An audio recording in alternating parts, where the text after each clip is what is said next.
বিধানসভার মেন গেটের সামনে এই মুহূর্তে কিন্তু হিন্দু ধর্ম রক্ষার্থে তারা কিন্তু আন্দোলন শুরু করেছে এবং তাদের স্লোগানিং শুরু হয়েছে। এই মুহূর্তে দেখতে পাচ্ছি যে পুলিশ তাদের গ্রেপ্তার করার জন্য যতটা তৎপর হয়েছে, কিন্তু সেই ক্ষেত্রে তারা কিন্তু আন্দোলন শুরু করেছে। কেন হিন্দু জাতির রক্ষার্থে তারা কিন্তু আন্দোলন করেছে। তাদের একটাই দাবি যে কলকাতা কেন লাল হয়ে গেল, কেন হনুমান চালিসা পড়তে বিভিন্ন জায়গায় এদেরকে বাধা দেওয়া হয়, অর্থাৎ হিন্দু ধর্মকে রুখে দিচ্ছে। এই নিয়েই কিন্তু মুখ্যমন্ত্রীর নামে স্লোগান তুলে এই মুহূর্তে এখানে তারা আন্দোলন বিপ্লব করছে এবং তাদেরকে তুলে ধরা, তাদেরকে পুলিশ তুলে দেওয়ার জন্য চেষ্টা করছে। যখন বিধানসভার আজকে প্রথম দিনের অধিবেশন, সেই অধিবেশনের প্রথম দিনেই কিন্তু এরা কিন্তু আন্দোলন করছে এবং সেই চিত্রই কিন্তু আমরা এই মুহূর্তে সরাসরি তুলে ধরছি বিধানসভার সামনে থেকে। এই মুহূর্তে সেই চিত্রই আমরা তুলে ধরছি যে বিধানসভার সামনে এই মুহূর্তে হিন্দু জাতির পক্ষ থেকে আন্দোলন বিক্ষোভ শুরু হয়েছে এবং সেই বিক্ষোভের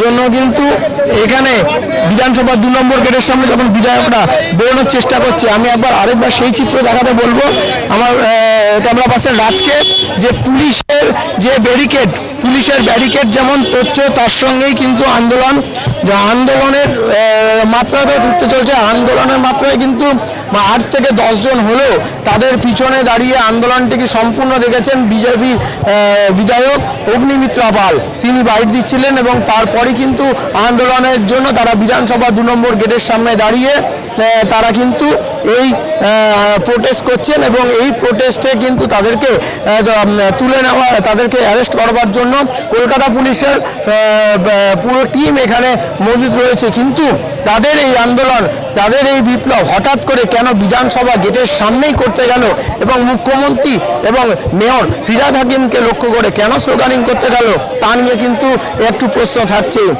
কেন এই ঈদ গেছে, এই ঈদ যাওয়ার পরই কেন এই জায়গাটায় নিয়ে এইরকমভাবে আন্দোলন করতে গেল। এবং ঈদ যাওয়ার পর মুহূর্তে আমরা কালকে দেখেছি যে গতকাল কিন্তু বিজেপি এবং RSS এর যৌথ যে মিছিল ছিল অপারেশন সিঁদুরকে নিয়ে, সেই মিছিলও বাধা দিয়েছে। কেন পুরোপুরি বার্তা আছে মুখ্যমন্ত্রী যে ঈদের 7 দিনের মধ্যে কোনো ধর্মনিরপেক্ষ কোনো রকম মিছিল করা যাবে না। এবং সেই বাধার পরও আজ বিধানসভার গেটের সামনে দাঁড়িয়ে এই যে আন্দোলন করছে, তাদের দাবি কিন্তু যে কেন হনুমান চালিসা সব জায়গায় পড়তে দিতে হচ্ছে না, কেন তাদের হিন্দু ধর্মকে যে কোনোভাবে রুখে দেওয়ার চেষ্টা করছে, হিন্দু ধর্মের কথা সব জায়গায় বলছে না, সাময়িকভাবে তারা আক্রান্ত, হিন্দু ধর্ম আক্রান্ত। এই নিয়েই কিন্তু তারা তাদের প্রোটেস্ট করছে এবং তারা কিন্তু বিধানসভা 2 নম্বর গেটের সামনে দাঁড়িয়েই তারা তাদের প্রোটেস্ট প্রোগ্রাম শুরু করেছে এবং সেই প্রোগ্রাম কিন্তু তারা করছে। পুলিশ যথেষ্ট সচেতন রয়েছে, কিন্তু এখনো পর্যন্ত কাউকেই গ্রেপ্তার করেনি এবং গ্রেপ্তার করার দিকে এখনো অতটা তৎপর যে পুলিশ, তা কিন্তু আমরা এখনো অবধি আমাদের চোখে পড়েনি।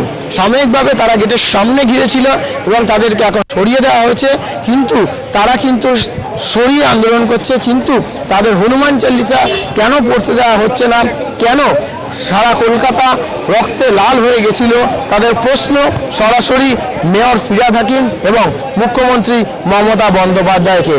বিধানসভার সামনে থেকে সমগ্র ফুটেজ তুলে ধরলাম। সঙ্গে রয়েছে মন্দিরা সর্দার, সায়ন চক্রবর্তী, দেবরেন চক্রবর্তীর রিপোর্ট। ক্যামেরায় রাজ বর্মনের সাথে